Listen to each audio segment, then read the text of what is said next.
Jesus é tão amável com os pecadores. É o Deus que busca o rejeitado. E hoje eu posso entrar diante de Deus. É porque provamos o poder que nos salvou que vamos andar salvos.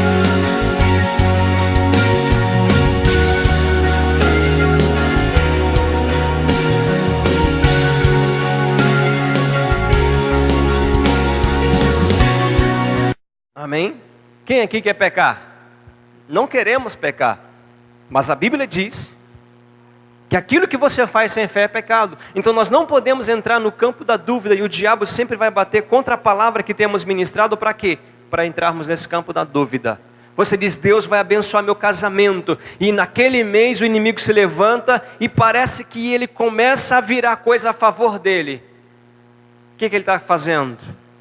Está tentando fazer você se calar, porque o diabo sabe que se você manter-se perseverante, o que vai acontecer automaticamente? Ele tem que botar o rabinho entre as pernas e sair. A Bíblia diz: persistir, pois, resistir, pois, ao diabo, e ele fugirá de vós. Amém? E ele fugirá. Ele veio contra Jesus 3 vezes. Veio com força, como diz por aí. Jesus lhe resistiu na palavra. Como ele lhe resistiu? Liberando a palavra. E a Bíblia diz: e o diabo o deixou por algum tempo, porque ele ia voltar.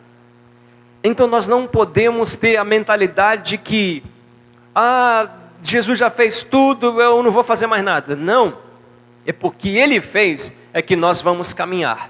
Porque nós vamos caminhar na fé sobre aquilo que ele fez. Amém? Por que nós vamos decretar que as coisas vão acontecer? Porque já está feito.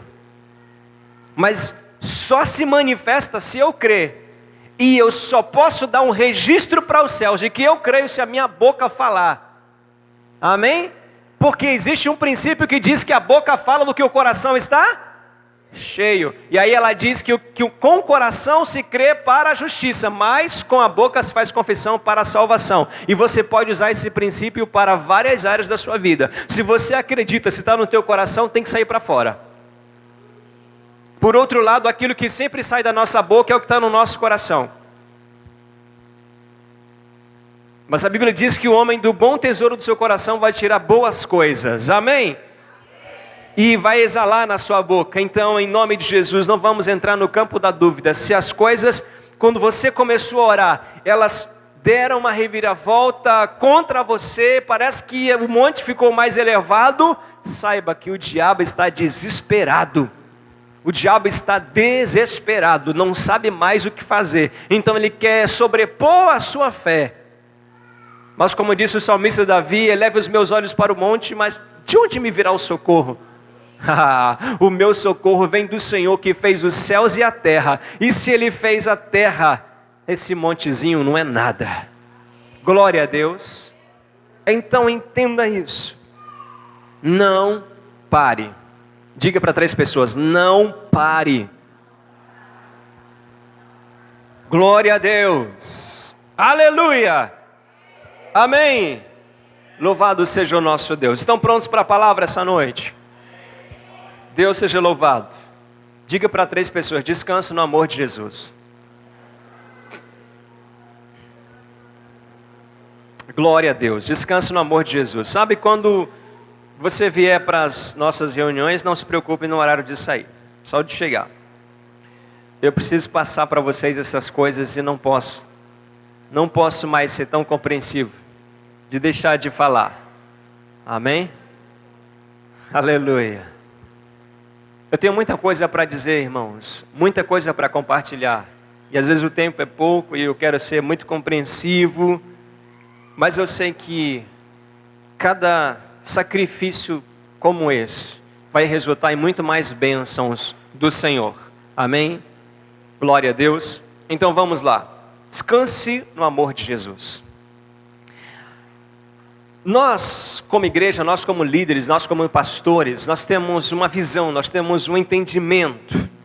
Nós pensamos que numa situação como aqui muitas vezes acontece, o discípulo não vem para a célula, o discípulo não vai para a igreja, a gente pensa, eu tenho que dar uma palavra dura, eu tenho que falar para ele que ele precisa amar a Deus, ele precisa buscar o Senhor, ele precisa se dedicar.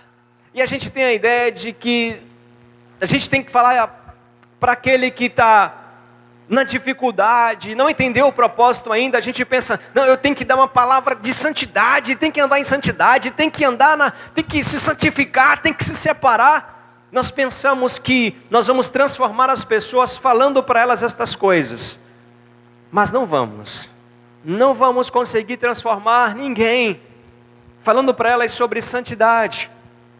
Só se pode mudar, transformar a vida de um indivíduo se mostrarmos a glória de Cristo. Aleluia! Só se mostrarmos a glória de Cristo a Ele através do Antigo Testamento. Diga, através do Antigo Testamento.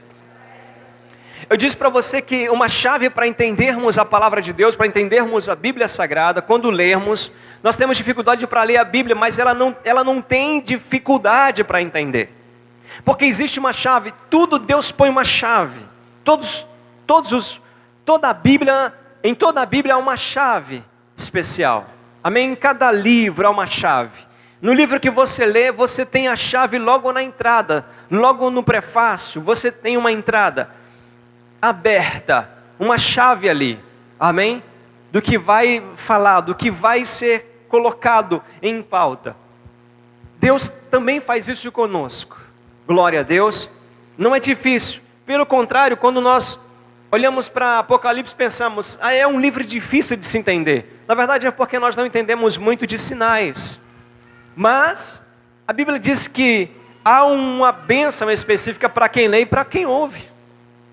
Já há uma bênção para quem lê e para quem ouve as palavras da profecia. Amém? Então já há uma bênção, então nós podemos ler.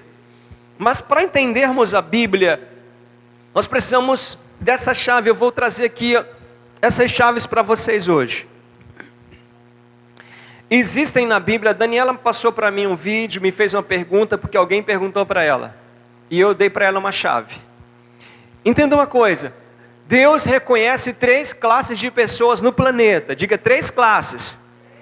Amém? Quem são essas 3 classes de pessoa? A Bíblia vai nos mostrar, através do apóstolo Paulo, pelo Espírito Santo, ele escreve que existem os gentios, que são os não-judeus, e existem os judeus, o povo da promessa do Senhor.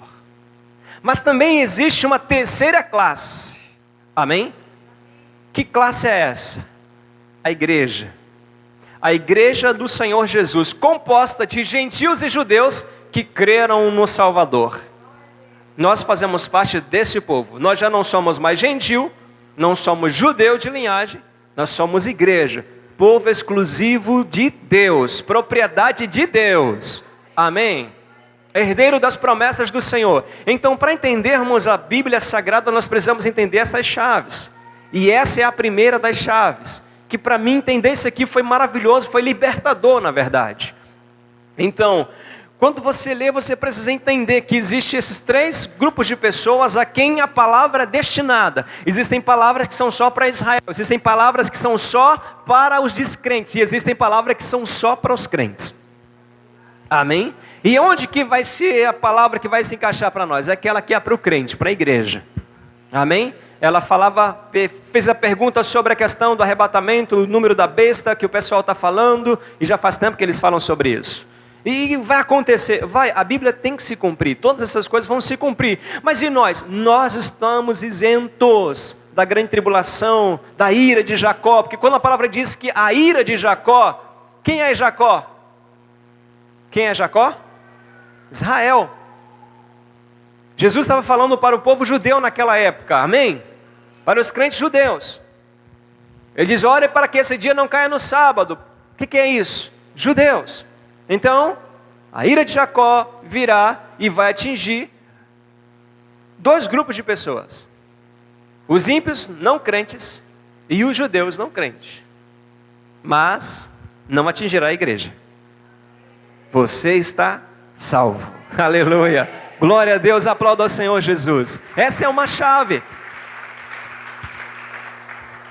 Outra chave é que as promessas de Deus para Abraão, para Israel, as promessas de Deus não são só para eles. Amém? Porque nós somos a semente de Abraão. Somos os remanescentes. Lá em Gálatas 4, de 10 a 13, você vai ver que as promessas são para nós. A promessa de herdar o mundo, todas as promessas que Deus fez para Abraão são para nós. Nós temos o direito de receber essas promessas. E não são espirituais. Amém? Elas são terrenas. São para aqui, para esta vida, como também para a vindoura. Essa é uma outra chave para entendermos a Bíblia Sagrada.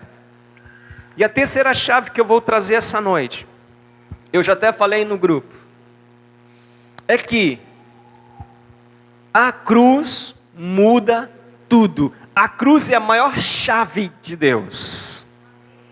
A maior chave de Deus é a cruz.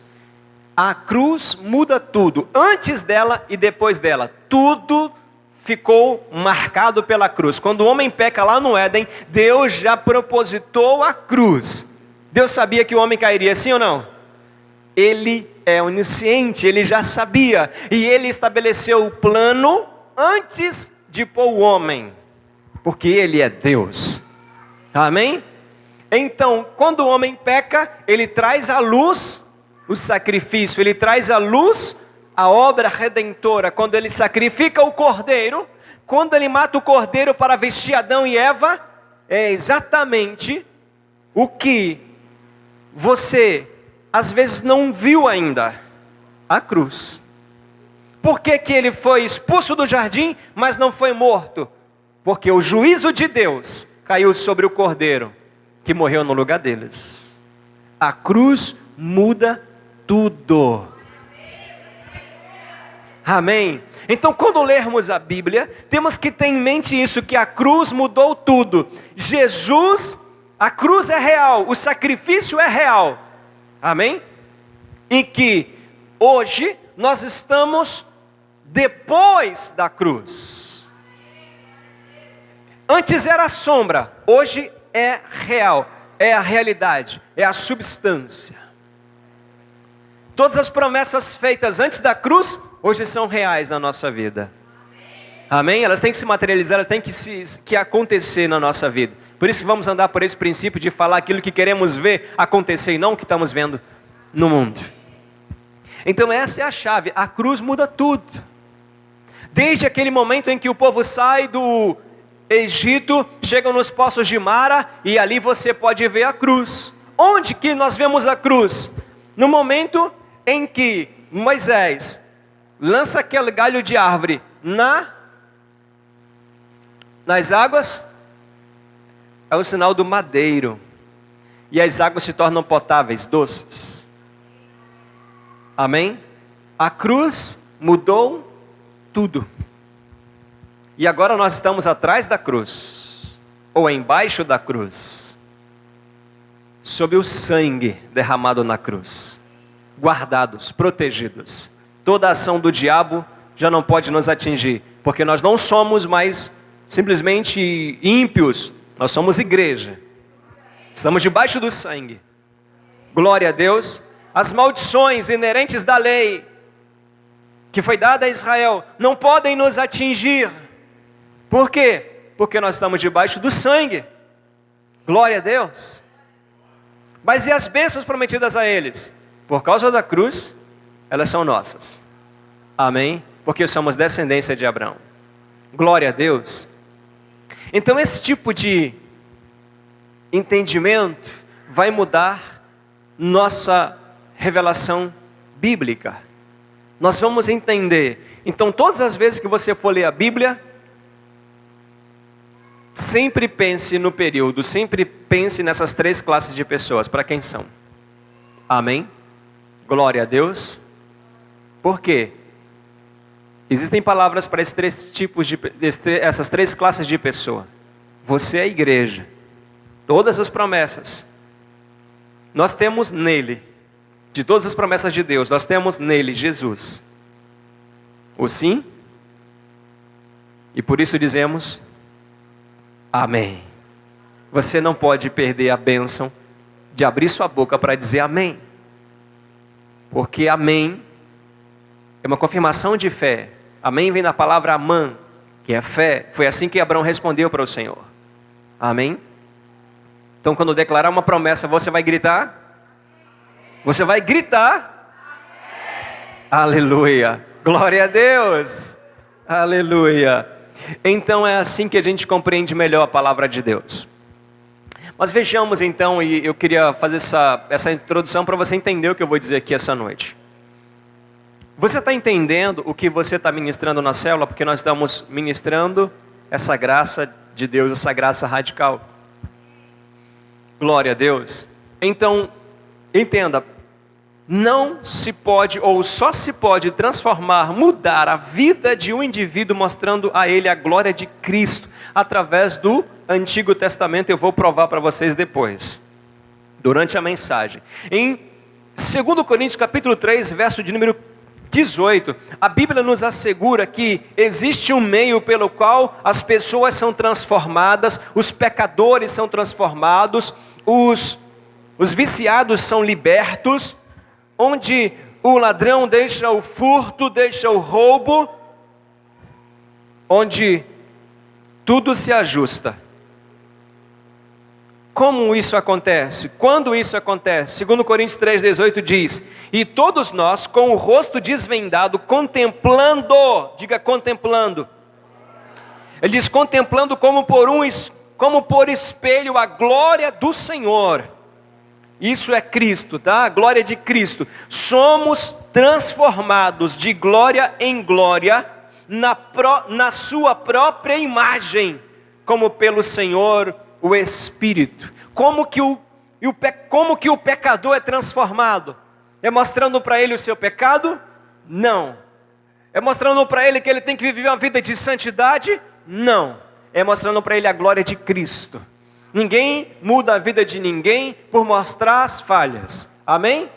As esposas já fazem isso e nunca conseguiram nada. Não é verdade? Nunca conseguiram. Mas eu estou dando o segredo hoje. Mostre a glória de Cristo. Amém? É assim que nós vamos fazer com os nossos discípulos. Vamos mostrar a glória de Cristo. Eu sei que às vezes a gente quer pegar assim e espremer para ver se abre a cabeça e coloca alguma coisa dentro. Nós não vamos conseguir colocar nada a não ser Jesus. Amém? Então não perca a paciência com os discípulos. Não olhe apenas para o natural, para o comum. Porque, como eu disse, o Senhor escolheu as coisas loucas deste mundo para confundir as sábias. Ele diz: irmãos, não foram muitos de entendimento que Deus escolheu, não foram muitos de famílias nobres que Deus escolheu, não foram muitos que tinham instrução que Deus escolheu, pelo contrário, Deus escolheu as coisas loucas para confundir as sábias. Deus confundiu as que não são, Deus escolheu as que não são para confundir as que são. Deus pegou os pequenos para confundir os grandes. Para quê? Para que toda a glória seja dele. Amém? Então, às vezes, nós olhamos para alguém e pensamos: meu Deus do céu, não vai dar nada. Como que essa pessoa vai entender? Ela vai entender se você revelar Jesus para ela. Glória a Deus. Vai entender se você revelar Jesus para ela. Então, nós precisamos mostrar a glória de Cristo para os nossos discípulos. A glória do Senhor, mostrando Jesus desde o Antigo Testamento. Por exemplo, Jesus no caminho de Emaús, em Lucas 24, do verso 13 até o verso de número 33. Lucas, capítulo de número 24. Depois que ressuscitou, Jesus tem uma conversa com os discípulos. E é impressionante essa passagem. É impressionante isso aqui. Porque ele estava falando com 2 de seus discípulos. 2 dos discípulos que haviam ido para Emaús, depois que Jesus morreu. Olha a esperança deles. Olha o que eles esperavam. 24, 13 em diante diz assim: naquele mesmo dia, 2 deles estavam de caminho para uma aldeia chamada Emaús, distante de Jerusalém, 70 estádios.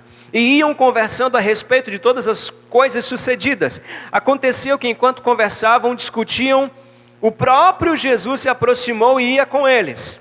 Jesus ressuscitado. E os seus olhos, porém, estavam como que impedidos de o reconhecer.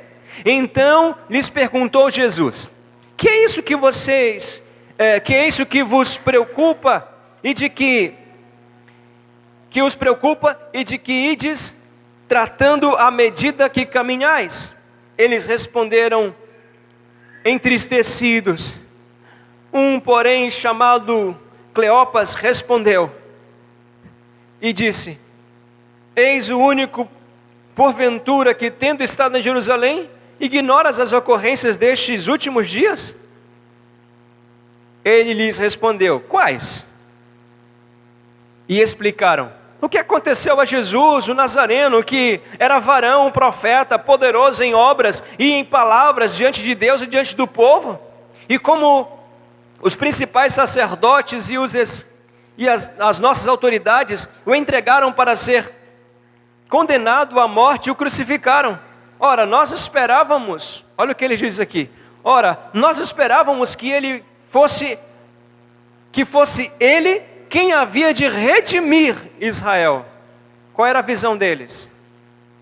Qual era a visão deles? A visão do reino terreno, a visão de Israel.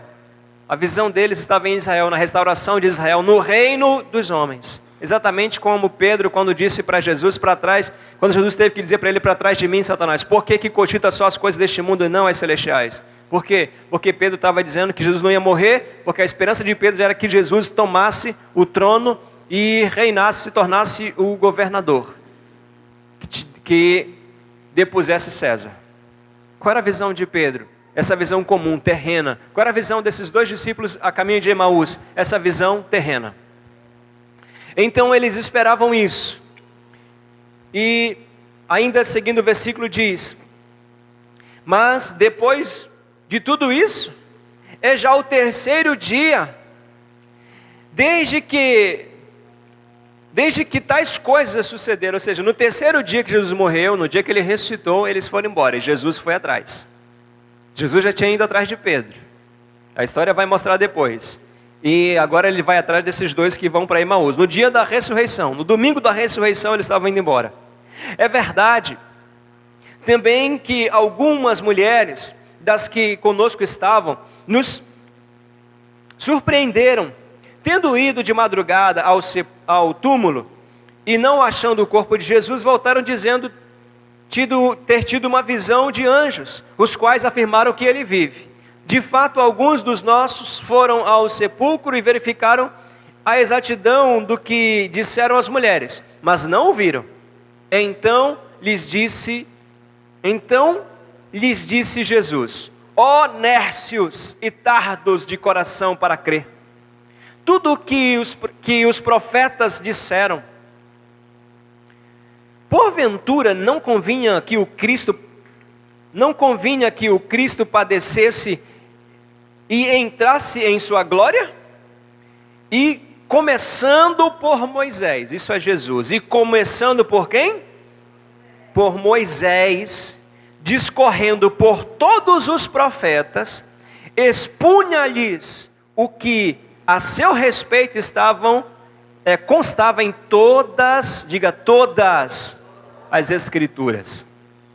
E quando se aproximavam da aldeia para onde iam, fez ele menção de passar adiante. Mas eles o constrangeram, dizendo: fica conosco, porque é tarde, e o dia já declina. Entrou para ficar com eles.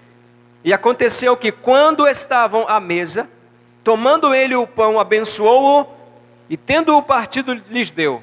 Então se lhes abriram os olhos e reconheceram, mas ele desapareceu da presença deles. E disseram um ao outro: porventura não nos ardia o coração quando ele pelo caminho nos falava, quando expunham as Escrituras? Na mesma hora levantando-se, voltaram para Jerusalém, onde acharam reunidos os 11 com os outros. E onde acharam reunidos os 11 e com eles, com outros e com eles. Amém? Escute aqui. Jesus estava com eles no caminho. Mas os olhos deles estavam como que uma escama, tirando a visão. Porque eles não olhavam para o Senhor, eles não viram Jesus. Eles viam só um homem, um libertador comum. Como que Jesus trouxe o despertar para eles? Como que Jesus trouxe convicção ao coração deles? Daqueles homens abatidos e desistidos? Através das Escrituras. Ele começou desde Moisés, passando por todos os profetas, expondo tudo o que estava escrito sobre ele. Glória a Deus. Quantos estão entendendo a minha estratégia agora? Porque é isso que nós estamos fazendo. Eu entendi que se nós não revelarmos a glória de Cristo, as pessoas elas não terão seus olhos abertos. Quando Jesus lhes falou todas essas coisas, os olhos deles se abriram. Nós não vamos mudar a vida de ninguém falando para elas dos seus pecados, mostrando as suas falhas. Nós só vamos mudar a vida delas se nós mostrarmos a glória de Cristo. Glória a Deus. Porque é o poder de Deus. A Bíblia diz no Antigo Testamento, porque não é por força nem por violência, mas pelo meu Espírito, diz o Senhor. Amém? É assim que as pessoas são transformadas, porque quem é que transforma? É o Espírito. A Bíblia diz que somos transformados pelo Senhor. Como que pelo Espírito? Porque é o Espírito que transforma. O Espírito veio para glorificar a Cristo. Amém? O Espírito não veio para glorificar o homem. Quando eu chego aqui para falar dos seus pecados, das suas falhas, eu estou me exaltando, me glorificando. E aquele que não glorifica a Cristo também não será abençoado. Mas aquele que glorifica a Cristo será usado por Deus e será honrado. E o Senhor o abençoará. Porque a obra do Espírito Santo, e está aqui mais uma chave para você compreender a Bíblia. A obra do Espírito Santo é glorificar a Cristo, é revelar a Cristo. A obra do Espírito Santo não é glorificar o Pai, mas é glorificar a Cristo. Amém? Glorificar a Cristo, essa é uma chave preciosa para nós também. Glória a Deus. Então como que as pessoas serão transformadas? Como que os pecadores, os maiores pecadores serão transformados? Imagine que o maior pecador dessa cidade tenha uma visão, ou o maior pecador do estado do Pará, ou mesmo o maior pecador do Brasil, ou das nações, tenha uma visão com o ser celestial, ou com o próprio Deus, que você acha que quando ele ter essa visão, ele vai dizer: ó, teu amor é maravilhoso, tua graça é maior do que a vida. É isso que ele vai dizer? É isso que o pecador vai dizer? Qual é a reação do pecador diante da santidade de Deus? Aparta-te de mim, porque eu sou um pecador. Por quê? Porque se torna claro que ele é pecador, ele se torna consciente do pecado. Amém? É por isso que nossa chamada é revelar Jesus aos nossos discípulos, revelar Jesus aos nossos filhos, revelar Jesus ao nosso cônjuge, porque é assim que as pessoas serão transformadas, queridos. É assim que elas serão transformadas. Glória a Deus. Então, é assim que transformamos as pessoas. Hoje, eu sei que é uma confusão, eu vou procurar adiantar aqui. Eu sei que é uma confusão muitas vezes na nossa mente, porque nós ficamos pensando a respeito de que esse negócio parece muito fácil, parece muita esmola. Essa coisa de que está tudo pronto, essa coisa de que o Senhor vai abençoar, essa coisa de que Deus já nos abençoou, isso parece muito fácil. Mas a verdade é que herdar sem esforço é um direito garantido.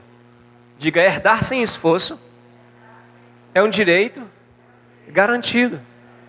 Amém? Porque a herança não está relacionada, ou não, ela não tem nada a ver com o herdeiro. Amém? Quando um pai tem um filho e ele tem posses, e esse filho não é uma pessoa de bom caráter, não é uma pessoa que foi aquele filho para aquele pai, ou mesmo quando é ainda uma criança, não tem capacidade para administrar nada, para quem o pai vai deixar a herança? Para quem? Vamos lá, gente, por favor. Para quem? Para o filho. Mas esse filho é uma criança, não pode administrar. Mas é filho, a herança é dele.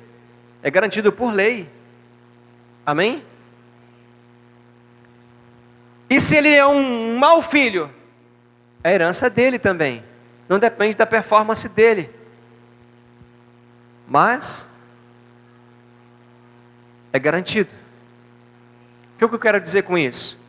Eu quero afirmar para você que herdar sem esforço é um direito garantido para nós.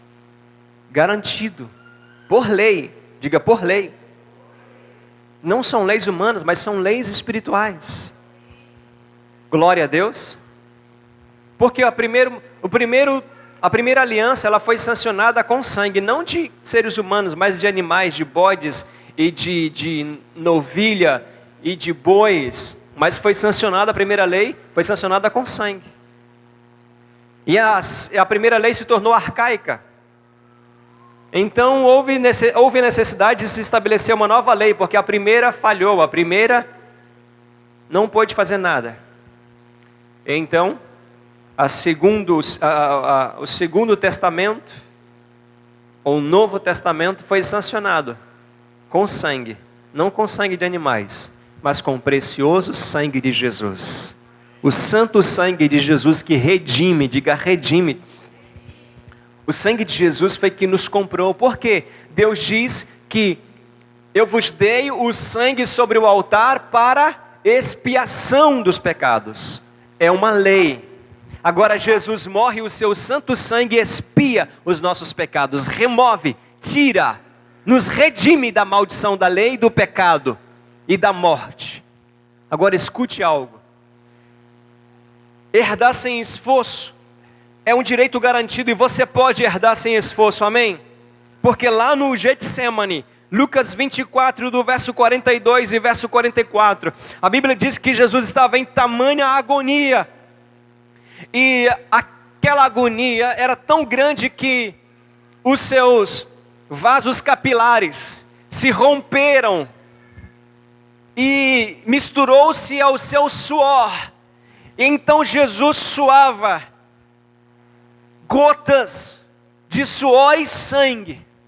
Lá no Éden, o Senhor disse para o homem em Gênesis 3,19: porque do suor do teu rosto comerás o teu pão. E aqui quando o suor é misturado com o sangue que redime, Jesus antes de morrer já estava nos redimindo do esforço, para nós herdarmos sem esforço. O sangue dele redime, e quando o sangue se une ao suor, a maldição lá de Gênesis foi cancelada. O que foi que eu disse? A cruz muda tudo, e hoje você pode receber sem esforço. Por isso eu disse aqui outro dia, que uma gota da graça de Deus valerá na tua vida por mais de 10 anos do teu trabalho e do teu esforço. Então creia na bênção, na promessa, no propósito e na graça de Deus. Seja mais crente na graça de Deus.